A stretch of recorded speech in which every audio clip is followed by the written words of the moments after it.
It's called Perfect 10. It is a group of NFL.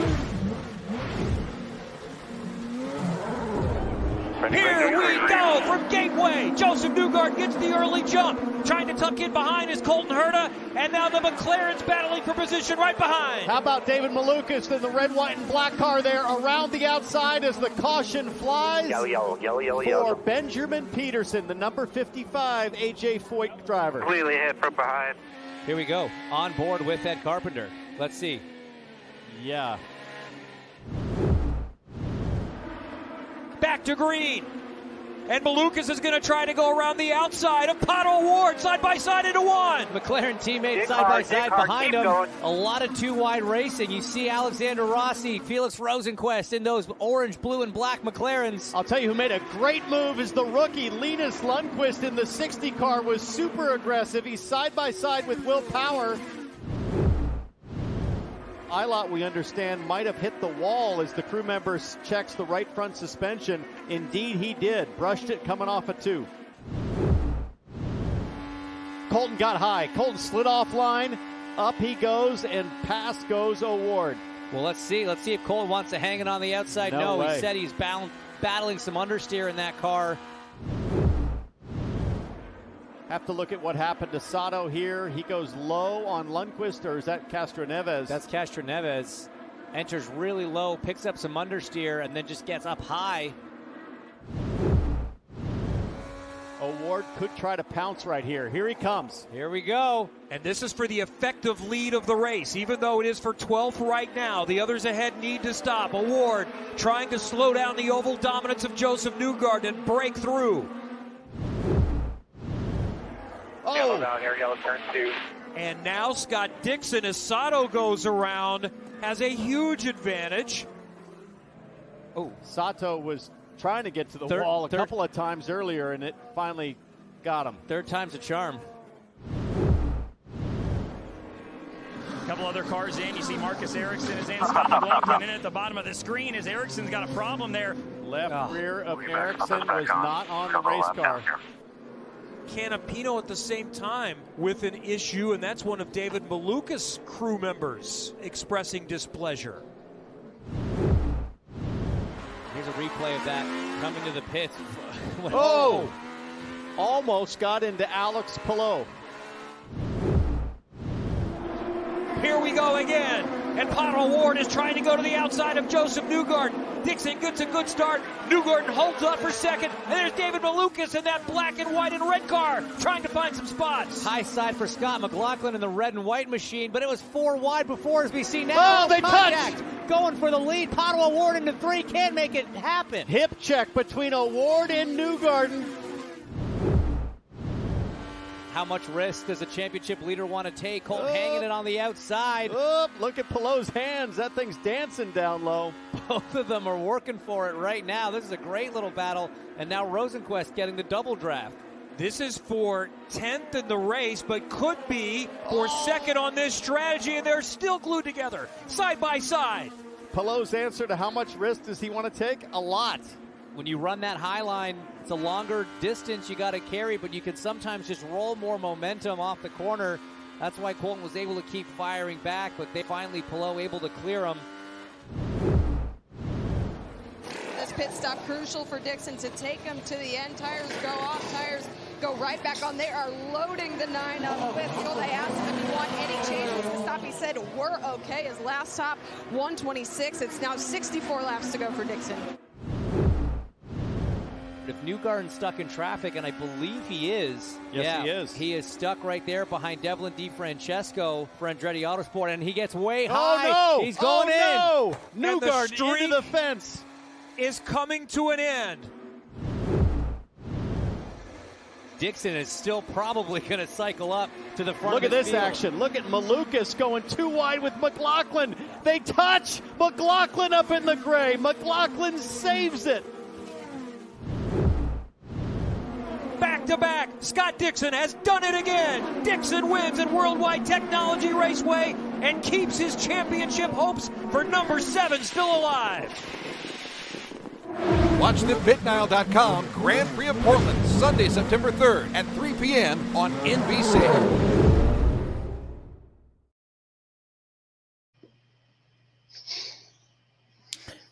And with that, welcome to the Push to Pass podcast, episode number 41. We will be recapping what a exciting race that we witnessed there Sunday, Josh. The Iceman, Scott Dixon, showing and proving why he is the GOAT when it comes to the NTT IndyCar series. But like I said, we will be reviewing, rather, the Bommarito Automotive Group 500 from St. Louis. And then also, too, later in the show, we'll take a look ahead as we are down to just 2 races left, if you can believe that, in the 2023 season. This coming weekend at the Portland International Raceway for the BitNile Grand Prix of Portland. But Josh, before we get to that, great to be back. What a exciting race on Sunday. I know you clinched the pick championship here. We'll get into that here as the show unfolds as well. But some early thoughts that you had. I know you were able to actually watch the race on Sunday as I was driving back from Ohio. Some of your first thoughts of the race on Sunday. Where does Scott Dixon hide the fountain of youth? Because everyone always says time always catches up to everyone. Not Scott Dixon. He's now won 2 in a row. He is probably the smartest driver I have ever seen, in his way of being able to conserve fuel, keep the pit strategy as best as it can. It looked kind of dicey there at the beginning, and then all of a sudden caution came out, and he was in prime position. He wasn't going to get caught.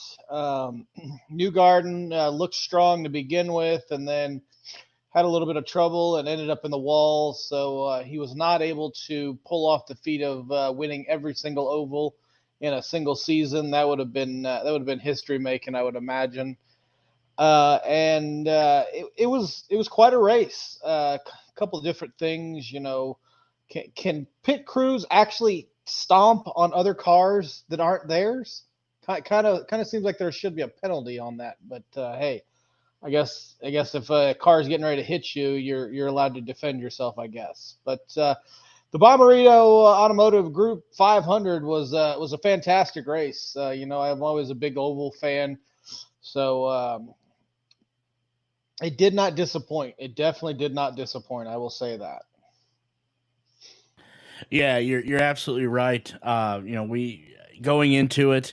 We were talking up Team Penske, especially Joseph Newgarden, who was looking to sweep all of the ovals this year, Texas, Indianapolis, and St. Louis. Unfortunately, as you see, a late lap accident by him not only killed his opportunity to sweep the ovals this year, also killed his hopes and dreams, I think, of a points championship. But most importantly, after all of that, he killed my dreams of coming back in our picks segment for this year. As you took Colton Herta, I went with Joseph Newgarden, and obviously Herta had a better finish, so that is the clincher for you. You've got 10 wins this season. I got 7, so obviously with 2 races to go, yeah, I obviously can't catch you, so kudos to you taking the first annual race picks championship. But getting back, obviously, to the business at hand here, what can't Scott Dixon do? What can't his crew do? Absolutely, his fuel strategist hit it exactly on the head.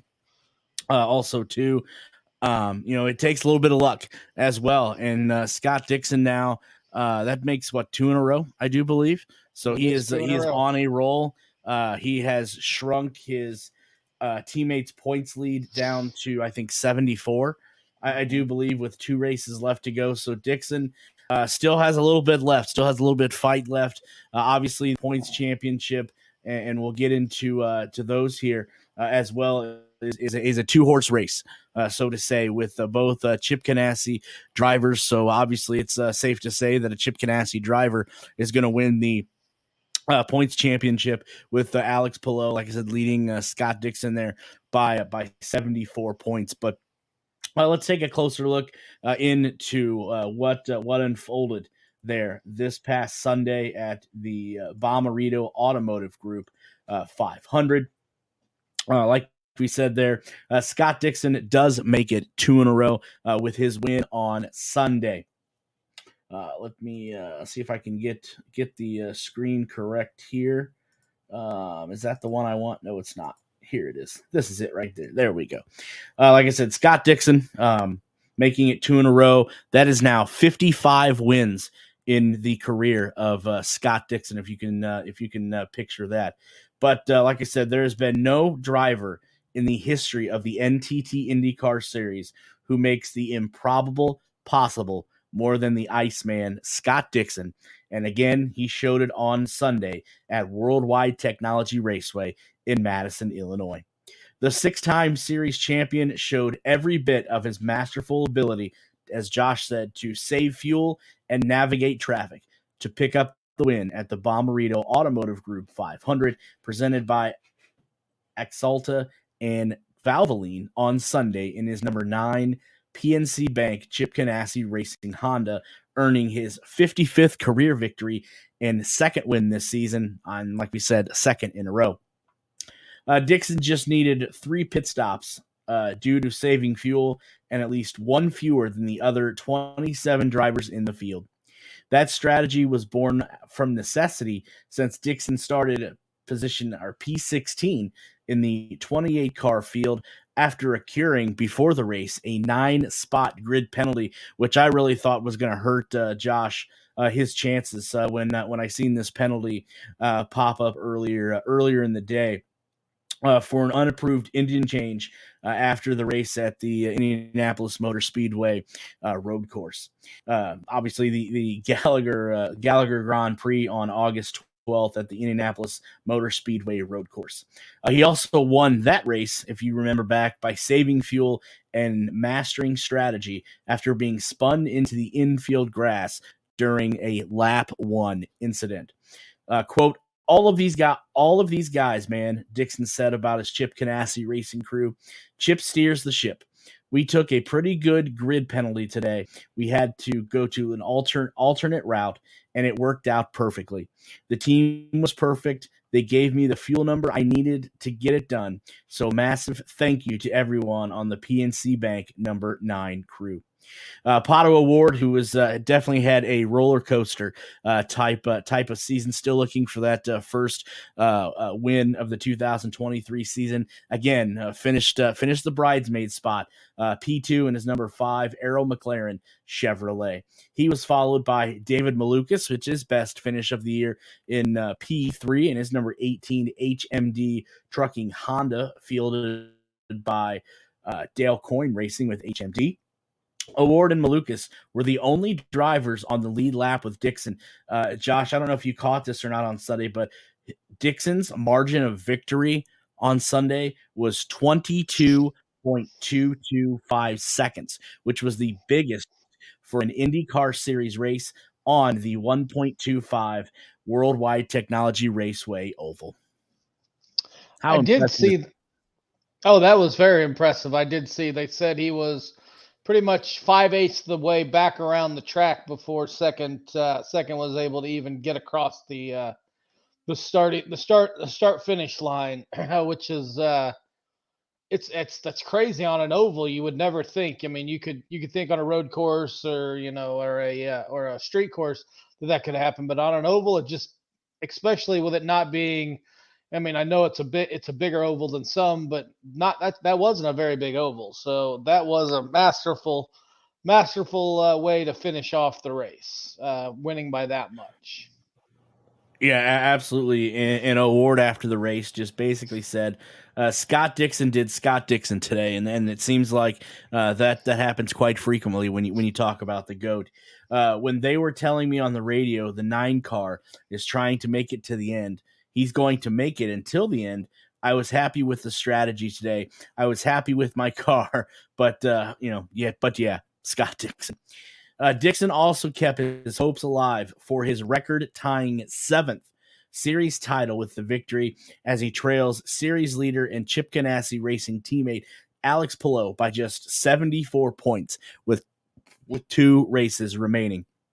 Palou, who finished 7th in the number 10 American Legion Honda, just needs to lead by 55 points or more after the BitNile.com Grand Prix of Portland next Sunday, September 3rd at the Portland International Raceway to clinch his second NTT IndyCar Series championship in the last 3 seasons. Palou and Dixon are the only remaining drivers eligible to win the Astro Challenge Cup as season champion. And speaking of Joseph Newgarden, Dixon's victory also ended Joseph Newgarden's run toward the IndyCar Series history. Newgarden entered the 260-lap race, having won all 4 previous. Sorry, I forgot to mention Iowa as an oval race too. That's where they get the 4. I forgot Iowa. Previous races this season, and was trying to become the first IndyCar Series driver to sweep all of the oval races in a season with multiple circle track races. Newgarden started from the top after the NTT P1 award winner and teammate Scott McLaughlin was forced to start position 10 after, again, a 9-spot grid penalty for an unauthorized engine change after the last race. Newgarden did lead 98 of the first 102 laps as most teams evolved their pit strategies to 4 stops. I was just trying to catch up, Newgarden said. I knew we were going to lose to someone in fuel save, most likely Dixon or somebody. I was just trying to get through cars as quickly as I could when I pitted, and it didn't work out. I got in the marbles and a touch too high. Absolutely. The last 2 races, Josh, of this season are road course events. First at the Portland International Raceway this weekend, September 3rd, and WeatherTech Raceway at Laguna Seca, ending the season on September 10th. So let's queue up a couple drivers here, Josh, that we were able to get a quick interview with after their race on Sunday. Let's go to the video. Yeah, first ovals in the book. What did I learn? The biggest takeaway, honestly, is the marbles. Jesus Christ. I mean, it's a hectic race, so difficult to pass, and as soon as you get lapped, after lap 10, it's so hard to run side by side, and if you're just a little bit off, then you got nothing. I got my medicine of that both once and twice throughout the race, but the car was so good. Very, very happy. I think we got the fastest lap of the race again, which was a good thing. I wish just that it showed it on the results as well. P18. I think we had a better car than that, but I think I did one too many mistakes. But again, it's a good learning process. Happy to have done this. Big thank you to the team. They've done an awesome job from day one here. So it's been a pleasure. Before we get to the next driver, we're going to have some interesting news coming up about Meyer Shank Racing going forward for the last 2 races, but we'll get back into the interviews. Decent day today. Proud of the team. They did a really good job. We keep getting better every weekend. We rolled off the truck really strong. Pace was really good. I think we kind of chased ourselves out of the window a little bit for the race, but that's all right. A couple of mistakes on my end cost us a much better finish. Should have been top 15. I really think that's where we deserve to be. David did a great job finishing P3. Super proud of that. Great job to the team on that. Looking forward to the West Coast Swing. Those are 2 of my favorite tracks. And looking forward to finish strong. All right. You had a good car? Yeah, you know what? The 06 machine today was actually really strong. As you could see, we were in 1 point behind the leaders, and we were keeping pace with them, no problem. Unfortunately, we end up behind the leaders because we have an issue with pit stop. It's a shame. We win together, we lose together. Nothing we can do. But great work from the entire MSR team because the car was really good. Now, let's go into the Portland. Can I get a little bit for Portland? Look, Portland is a great place. It's a place that I enjoy very much. I don't think I won there, but I was very close many times. So hopefully we can go out there and have a better result than we had in the last year, and that would be a lot of fun.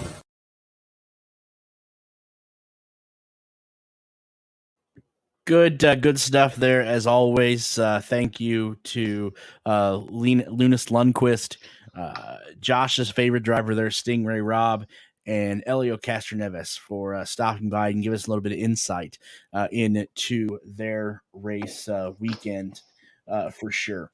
Let's get into what the results looked like from Sunday. If you happen to miss it and you haven't had an opportunity to see them yet, let's pull that up on screen for everyone here shortly. Like we said, winner of the race, Scott Dixon, who led a race leading 123 laps. He was followed by Pato Award, David Malukas, Alexander Rossi, Scott McLaughlin, Colton Herta, Alex Pillow, Felix Rosenquist, Will Power, and Marcus Ericsson round out your top 10.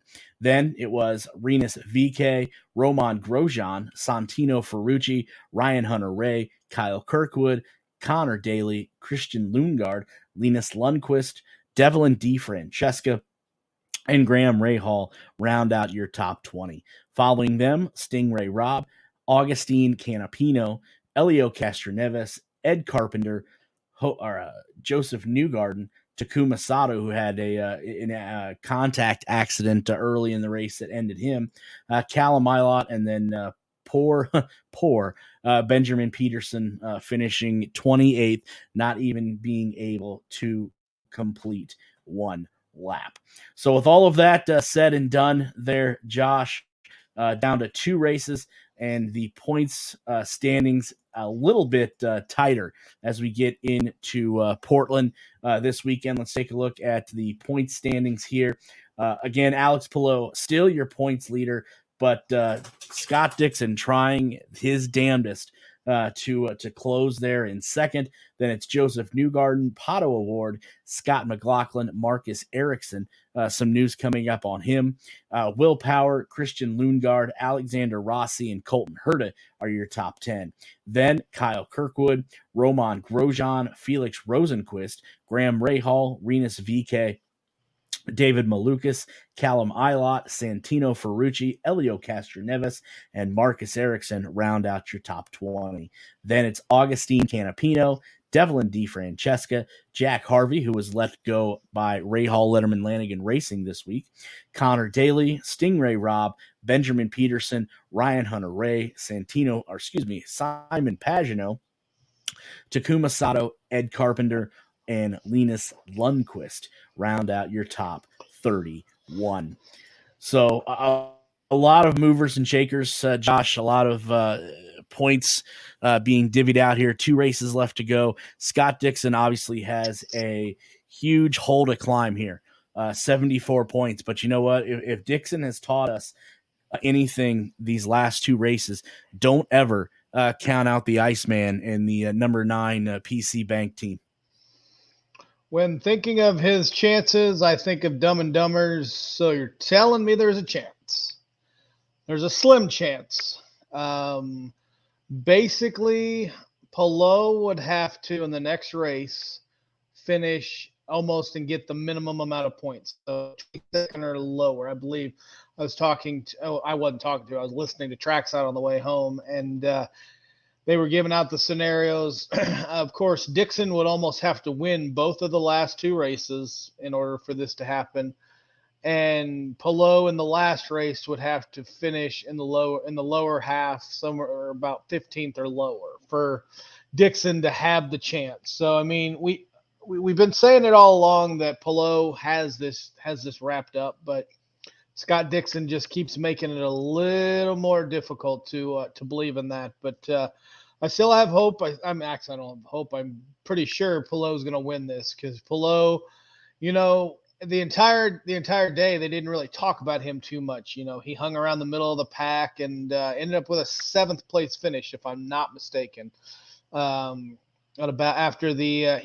running about 10th after the last pit stops and finished 7th. So no, he's just riding around. He's not doing anything that's going to hurt him in points. He's just there to finish. If he wins, fantastic. He'll add to his legacy, but I don't see Dixon being able to catch up to him. It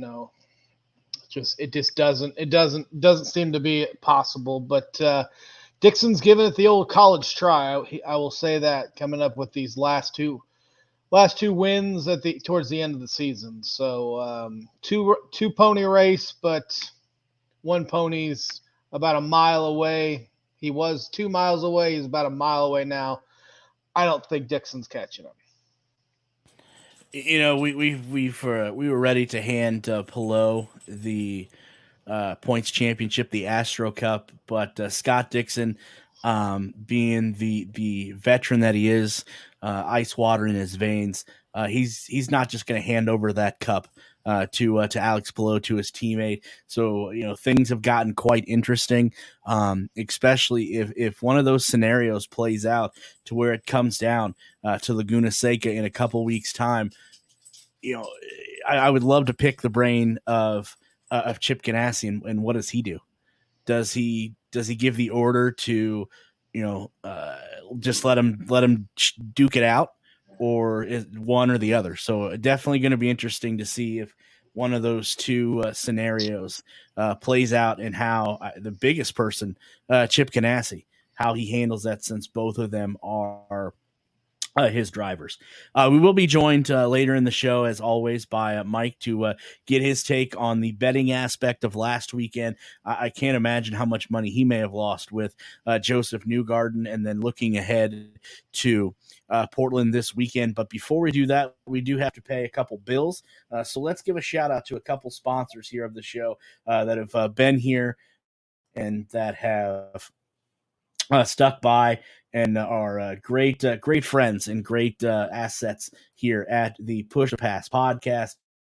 And the first one is Always Ready 1776.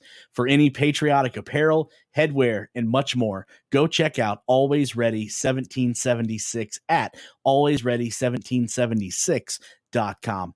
And if you do, use the promo code Push to Pass, and you will receive 10% off of your total order. That's alwaysready1776.com. And then also to GETTR Associates. For all of your design, build, and remodeling needs, remember, it's GETTR Associates, and you can find them on the World Wide Web. I'm not sure people use that anymore, at GETTR.com. And of course, if you do use their services as well, you will receive $250 off any design service. That is GETTR Associates, and you can find them on the internet at GETTR.com. So getting back into racing, and what we have, like I said, going on this weekend is the BitNile Grand Prix of Portland. We'll get into that. We'll touch a little bit on that, give you a little bit of a preview of that. But first, Josh, let's get into some of the news that took place this past week. A lot of news to cover and go over. I know I have three specific stories here that have been out since the last time that we talked about 1 week ago. And the first one here that I have, we talked a little bit about what the future may hold for Marcus Ericsson.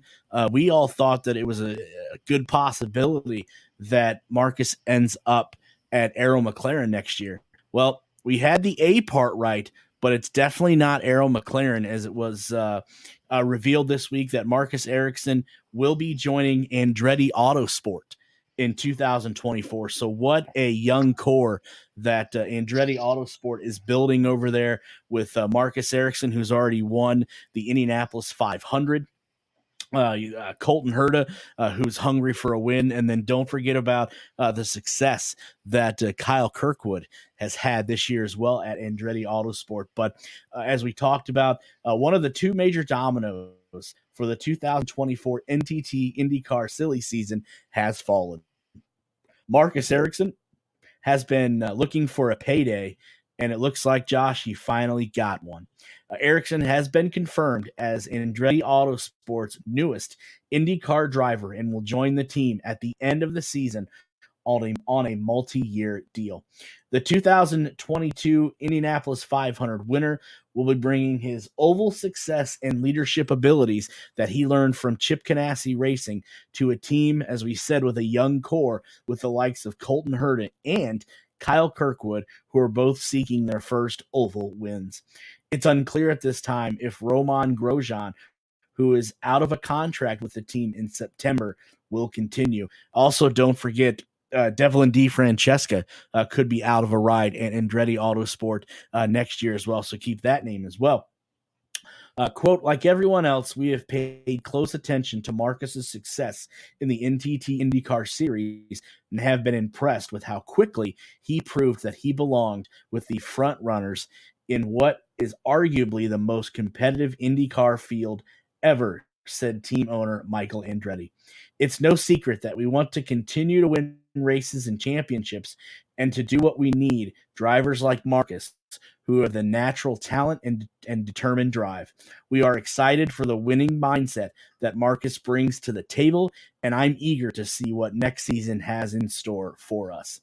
Ericsson, who is 32 years young, who has been in the NTT IndyCar series since 2019, has 4 career wins, most notably the 2022 Indianapolis 500, along with 10 podiums, and he has an average starting position of 12th and an average finishing position in the top 10 at 10th.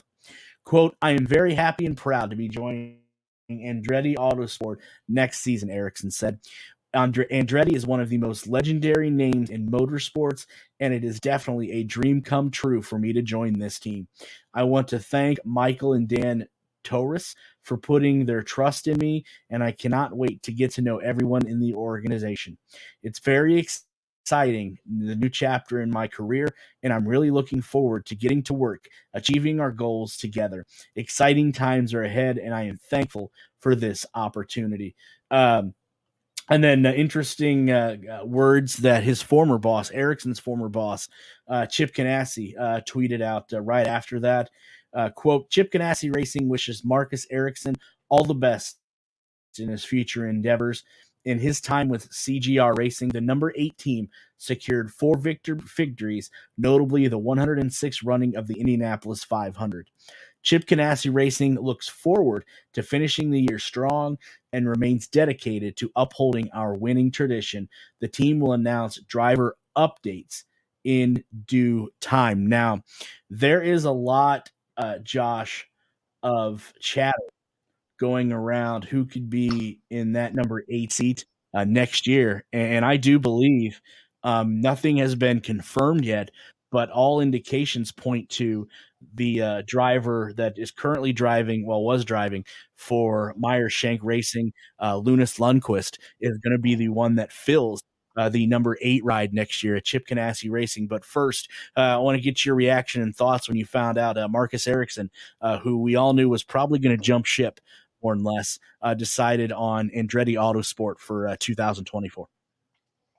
It's a smart move for him. He now becomes the face of Andretti Autosport, just with the fact that he's a young hungry driver, and he already has an Indy 500 championship under his belt.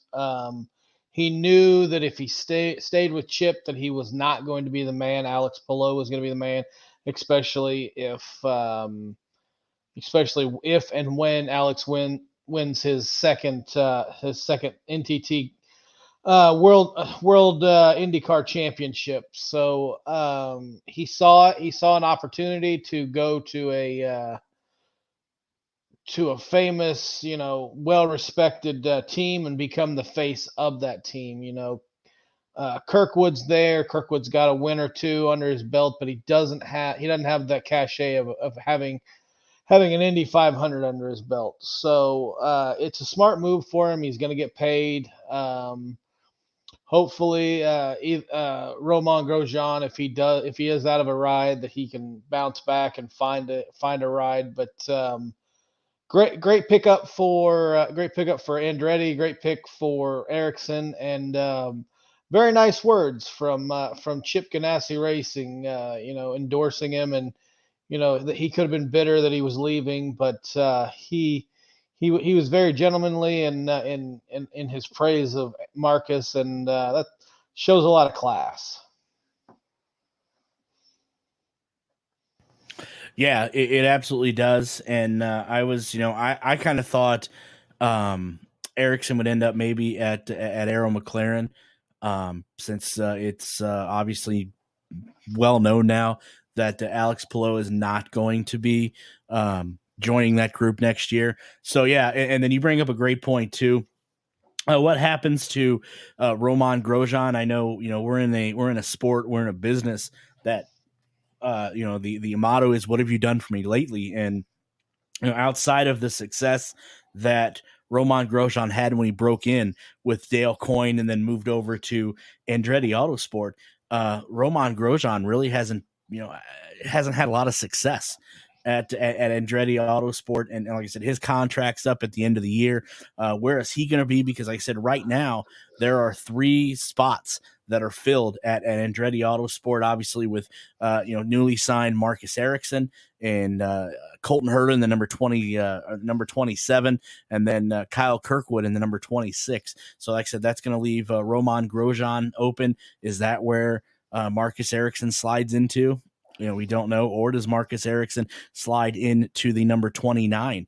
And that kicks out Devlin DeFrancesco, which again, I think he falls in the same category as Roman Grosjean. What have you done for me lately? So definitely a lot of parts and pieces that are moving over there at Andretti Autosport. And I have a funny feeling, Josh, that this silly season obviously is just getting started, and there's going to be a lot of movement in between now and 2024 when we kick off the season in St. Petersburg.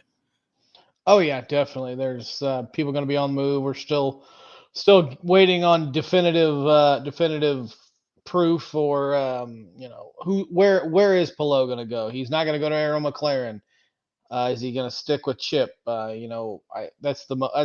said that's the smartest idea for him.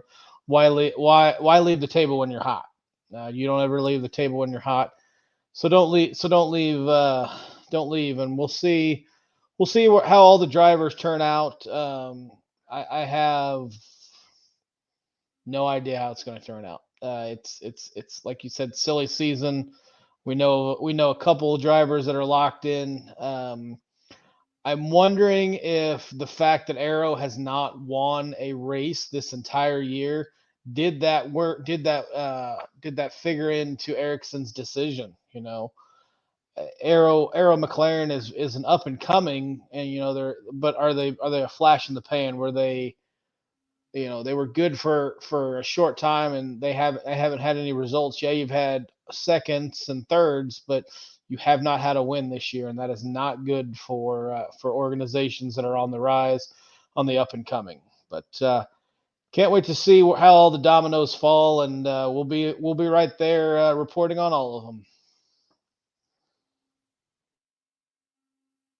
Yep, absolutely, and I think now we're going to wait and see what happens with Alex Palou now that Marcus Ericsson has signed with Andretti Autosport. Somebody else that is already signed up and locked in for the 2024 season. This was announced a couple Fridays ago at the Indianapolis Motor Speedway, but Tom Bloomquist is going to actually finish the last 2 races in that number 60 machine that he's going to man next year. So, congratulations to him. He's going to be getting his, hopefully, he was supposed to get a full taste at Toronto. Unfortunately, that didn't work out in his favor, as he was taken out right before he could complete 1 lap. But hopefully he's able to keep the car on the track, get some laps underneath his belt, not only in Portland this weekend, but Laguna Seca in a few weeks' time. And he gets a nice jump start to his 2024 season. But Bloomquist is going to be manning the number 60 machine for the last 2 races. So Josh, congratulations to Tom. Like I said, he's going to be getting his first, hopefully, full taste of IndyCar. But I think that begs the question. It kind of tells us that, Pagenaud's done for the year. That was something that I floated out there. If he was going to, pull the Kurt Busch and sit out the rest of the year because health is more important than driving. But not only that now, but it begs the question, is this the last? And I hope this doesn't happen because he's such a talented driver. But is this the last that we've seen of Simon Pagenaud in IndyCar? Yeah, you never want a driver to go out on those terms. Injury. You want them to go out on their shield. You don't want them going out on an injury. But it all comes down to the safety and the well-being of Simon Pagenaud. I mean, we still don't know. We still don't know what happened. What has kept him out of this? Is there something specific? Maybe after the season, he will have. Maybe he'll be more open to talking about it. But like I said, you don't want to see anybody go out on an injury. So hopefully he's able to bounce back. If he's not able to get a ride if he's not able to, he's not able to finish this year, hopefully he can catch on somewhere next year and come back and have a comeback season and hopefully win a race next year. That would be a great story. Yeah, it absolutely would. So hopefully he takes the off season. He's fully cleared, fully recovered, and one of those rides that's going to be open in 2024. Hopefully Simon is able to catch on to that. The last news story, Josh, that I have before Mike joins us here shortly. I know we talked about Jack Harvey being let go by Ray Hall Letterman Lanigan Racing about a week or so ago. Connor Daly was jumped in that ride this weekend and had a respectable finish. But it has been announced yesterday that driver Yuri Veps is going to man the number 30 machine for Ray Hall Letterman Lanigan Racing for the remainder of the season at Portland International Raceway and at Laguna Seca. So Yuri is going to get his first action in the NTT IndyCar Series coming over from Formula 2. I don't know a whole lot about Yuri. But obviously he has to be a very talented driver, coming from Formula 2. If Ray Hall Letterman Lanigan Racing is going to put their trust in him for the last two races to man their number 30 machine. Yep. I don't know anything about him either, but when you're going to put a driver in there that's never driven in IndyCar before, that's a lot of trust. I mean, we'll see how he does. Not going to expect anything too big from him. Just probably trying to get him in the car, get him acclimated, get him see how he does. As we're always saying, every race is an audition for the drivers, and this is a big one. Coming from Formula 2, I would imagine the cars handle totally different from Formula 1 to Formula 2. So going into an IndyCar, it's gotta be difficult. So we'll see. We'll keep an eye on him, see how he does this coming weekend, and maybe he'll do something and we can talk about him next week. Yeah, definitely can't wait to see him Yuri make his debut in IndyCar next week, and then this could be, like you said, an audition for next year. I know his name has been floated around, so to say, in some of these seats that are going to become available here at the end of the season. So definitely a big test, like you said, for Yuri, and we hope that he is able to pass it and at least be able to put some laps down on the track and not happen the same thing that happened to Tom Bloomquist there in Toronto, where you get wrecked on lap one and you're taken out of the race and not able to get some laps under your belt, get a little bit of experience, and as we say, put your driving skills out there on display for everyone, because maybe Ray Hall Letterman Lanigan Racing doesn't pick him up next year, but that doesn't necessarily mean that there's not another team out there that has fallen in love with his skill, and they see the potential that Yuri may have in bringing them in to to their race stable. So hopefully he's able to, like I said, put some laps down, get some experience, and a little bit of momentum going into 2024, and he's able to find a ride if it fits. Before we get to Mike here, Josh, I know this will be the betting portion of the show, but any bets you made this weekend, maybe following Mike's advice or anything you've seen on X or Twitter, I guess, depending on what you call it, that you put some money down this weekend? Unfortunately, my coffers have run dry lately. I've been paying bills and doing adulting stuff, so I haven't been able to bet. But I have been following what Mike and Tony Donahue have put out on over X/Twitter or whatever it is. I followed it, but and just couldn't pull the trigger on anything this weekend. Just not enough. Not enough. What is that? What do they call it? Expendable income, as you would say. But hopefully this weekend we get paid on Friday. I can take $20 and put it on something. I'm itching. I'm itching to make a bet. So hopefully Mike can give me some good advice. Yeah, definitely waiting for him to come on here. Curious to hear, if he was able to walk away with some money, because I'm willing to bet. And again, I know you followed him probably a little more closely in the betting aspect on Twitter or on X, but I'm pretty sure he was high on Joseph Newgarden, and it probably either broke his heart or broke his wallet, Josh, after Newgarden contact with the wall that decidedly killed his race. And then, like I said, also too with Portland coming up this weekend, and college football right around the corner, NFL right around the corner as well. Hopefully people were able through IndyCar, through the advice of Mike and Tony Donahue, as you said, all season long, to build that bankroll up, because with college football, we know how big of a betting business, yes, I did say business, that college football is, along with pro football. You should have a nice sized bankroll to use for the upcoming season, both in college and pro. Oh yeah, definitely. I'm looking forward to putting some money on Michigan this weekend.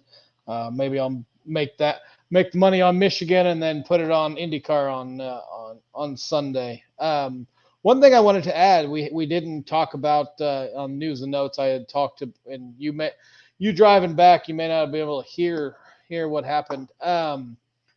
Evidently, Arrow McLaren is an update on that and the Palou saga of a lawsuit. They are seeking anywhere from $20 to $30 million in damages. That's a lot of money. That's a staggering amount, and I don't know where they're coming up with that number. I wanted to get your thoughts on that. $20 to $30 million from a driver / whoever else they're suing is just outrageous. Is this kind of screams scorned woman? A girl got denied. She thought she was hot enough and bring in the guy, and then she didn't get the guy, and now she's upset and she's going after everything. $20 to $30 million. What are your thoughts on that? Well, I know there's no way, and I know we've talked about, you're going to hear the dog in the background, but I know we've talked about, oh, there he is, the money that Arrow McLaren fronted Alex Palou in his contract when he allegedly signed with them for 2024 for his services in 2024. I can't imagine that number that they fronted him was between $20 and $30 million. I can't imagine that. There is no way. So how McLaren, whoever their attorney or attorneys are, there is no way that they think that they're going to be able to recoup rather $20 to $30 million. If you didn't front that guy that much, which it would be crazy, absolute craziness if they did, because I can't imagine they did. but I don't know where they got that number from. I would love to see the documentation that says, you know what, we feel that Alex Palou owes us in damages $20 to $30 million. I would love to see a judge look at that and side with McLaren, because there's absolutely no way that they fronted him that much money. If they did, McLaren's crazy, and you know what? Honestly, if they fronted Alex Palou that much money, they deserve to lose every bit of it, because there is no way that you should front a driver that much money. That's ludicrous. Now they may not have fronted him that. I would imagine they did front him somewhere in the seven to maybe eight figure. If it went into eight figure, that low teens, crazy. But they're also probably trying to recoup all the money that they spent in preparing him. Simulators, getting him, maybe fire suits made for him or something, because he was going to be their backup driver for F1. So that could could play into the role. But 20 to 30 million is a huge number. I mean, that's some people's contract. I mean, Jonathan Taylor doesn't even make 20 to 30 million dollars. He thinks he should, but he doesn't. That's a ludicrous number, and it's going to be interesting to see as we go along how this all turns out. Yeah, after you broke that down with simulator time, and depending on how many fire suits that they had made for him in preparation for 2024, but I still can't, unless their figures are his salary or what he was going to make plus all the other expenses, like you said, simulator time, the racing suits that were made for him in preparation for next year. Now, if that all adds up to that, well, first of all, those are expensive items, but that would make more sense if that's what they're trying to recoup. But as you said, I have to comment the Jonathan Taylor situation. That's just a whole different ball of wax. And I think we could probably talk about that for an hour, but that's for another show for another time. But like I say, I think it's going to be interesting to see how this plays out. What I guess what's next for Alex Palou? Does he, as you've said all along, and I have to give you credit, you've stuck to this all year, that if a gun was pointed at your head, I think you would say that he's going to stick with Chip Ganassi Racing. And we have laid out on numerous occasions why he should. Obviously with Ericsson leaving now, that just opens the door for him to be the face of that team. Scott Dixon, yes, he's winning races at the age that he's winning, but he's not going to get any younger. And the face of Chip Ganassi Racing is sure the hell isn't going to be Marcus Armstrong. So Alex Palou is in a prime position, as I think we may have just lost Josh. So hopefully he's able to come back and join us. But yes, Alex Palou is in a prime position to be the face of Chip Ganassi Racing for quite a long time going forward, as Josh is back. So yes, we've laid out our thoughts on that.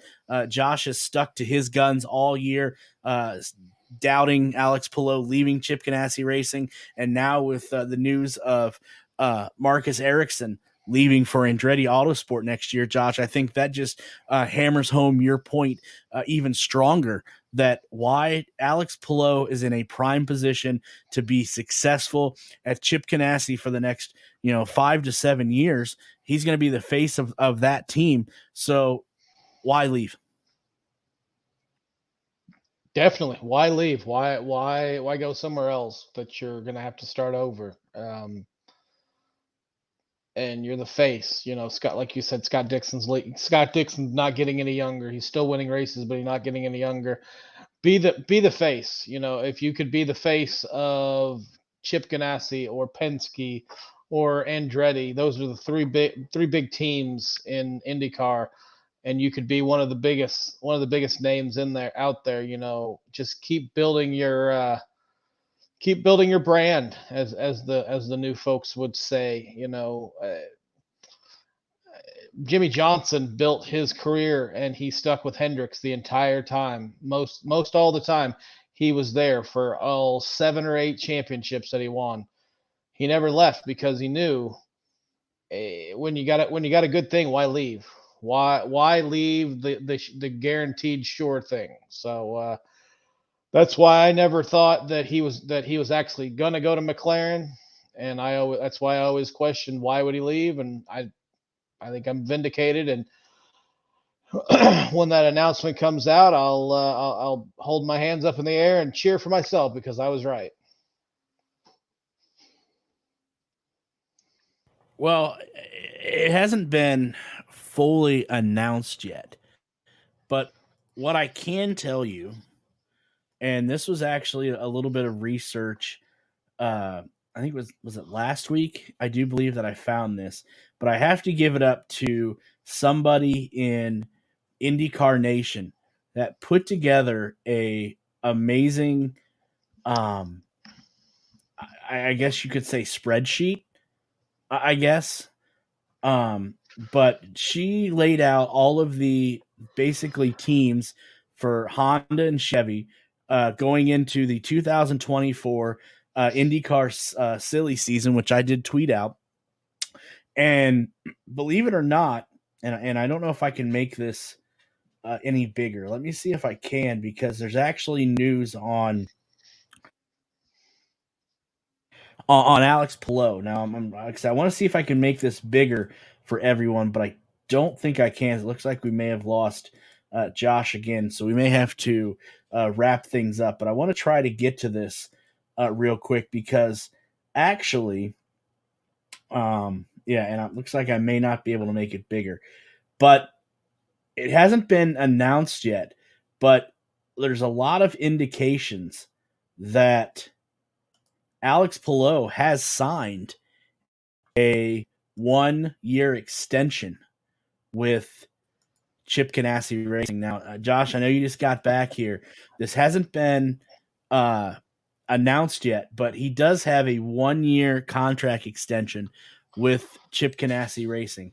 If you go over to the Push to Pass podcast Twitter page or X page, and you'll find the graphic that I was talking about. It looks like Mike may have a prior obligation, so he may not be able to join us. But one more thing I want to throw out, and I actually just found this. Josh, I know we pay attention to the viewership that IndyCar gets on a race to race, week to week basis. I didn't catch this morning, and it looks like Josh may have left us again, so he may be having connection issues. But the NBC Sports PR department actually put out the viewership for the St. Louis race this past weekend. Yeah, I see Josh is struggling with his connection this evening, but the viewership for the St. Louis race this past weekend, NBC and Peacock averaged 1.132 million viewers. That is the 8th IndyCar race in 2023 to surpass a average viewership of 1 million people. And believe it or not, and like I said, Josh is falling in and out of connection, so I may have to pass this along after the show.